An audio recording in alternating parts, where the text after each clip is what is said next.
క్రికెట్లో థ్రిల్లర్ అంటే ఇదే. ఒక్కసారి టై అయితేనే ఫ్యాన్స్ టెన్షన్ పడతారు. కానీ ఈ మ్యాచ్లో రెండుసార్లు మ్యాచ్ టై అయింది.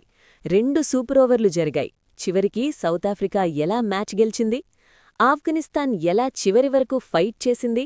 ఈరోజు మనం చూసేది అస్సలు cricket drama. Afghanistan versus South Africa match మొదలైనప్పట్నుంచి ఫ్యాన్స్కిది స్పెషల్ గేమని అర్థమైంది. 2 టీమ్స్ కూడా స్ట్రాంగ్ ప్లేయింగ్ 11తో బరిలోకి దిగాయి.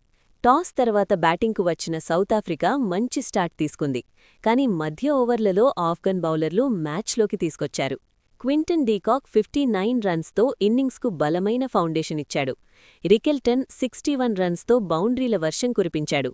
మిల్లర్ చివర్లో కీలక రన్స్ జోడించడంతో సౌతాఫ్రికా 20 ఓవర్లలో 6 వికెట్ల నష్టానికి 187 రన్స్ చేసింది. ఈ స్కోర్ చూస్తే సౌతాఫ్రికాకే మ్యాచ్ అనిపించింది.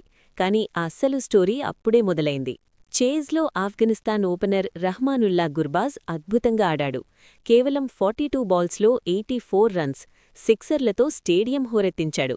మిడిల్ ఆర్డర్ కొంచెం కూలిపోయినా ఉమర్జాయ్, నబీ, రషీద్ ఖాన్ కీలక రన్స్ చేశారు. చివరి ఓవర్లో కావాల్సిన రన్స్ తీసుకుని ఆఫ్ఘనిస్తాన్ కూడా 187 చేరింది. Match tie. మొదటి సూపర్ ఓవర్లో Afghanistan batting. Omarzai blasting shots ఆడుతూ 17 రన్స్ తీసుకొచ్చాడు. సౌతాఫ్రికా కూడా అదే 17 రన్స్ చేసింది. మళ్లీ టై. స్టేడియం మొత్తం షాక్. ఇప్పుడొచ్చింది అసలు నర్వ్ టెస్ట్. ఈసారి సౌతాఫ్రికా బ్యాటింగ్లో స్టబ్స్ మరియు మిల్లర్ కీలక షాట్స్ ఆడుతూ 23 రన్స్ చేశారు. ఆఫ్ఘనిస్తాన్ చేజ్లో మాత్రం ప్రెషర్ హ్యాండిల్ చేయలేకపోయింది. 19 రన్స్ మాత్రమే చేసి ఓడిపోయింది. అందులో 18 రన్స్ గుర్బస్ చేశాడు. సౌతాఫ్రికా మ్యాచ్ గెలిచింది.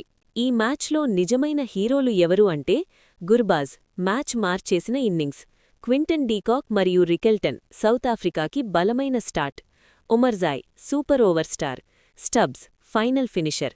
ఇలాంటి మ్యాచ్లు క్రికెట్ను ఎందుకు ప్రేమించాలో గుర్తుచేస్తాయి. మీకు ఈ థ్రిల్లర్ ఎలా అనిపించింది? 2 సూపర్ ఓవర్లు జరిగిన మ్యాచ్ మీరెప్పుడైనా చూశారా? కామెంట్లో చెప్పండి. వీడియో నచ్చితే లైక్ చేయండి. ఇలాంటి క్రికెట్ థ్రిల్లర్స్ కోసం ఛానల్ సబ్స్క్రైబ్ చేయండి. మళ్ళీ కలుద్దాం మరో క్రికెట్ డ్రామాతో.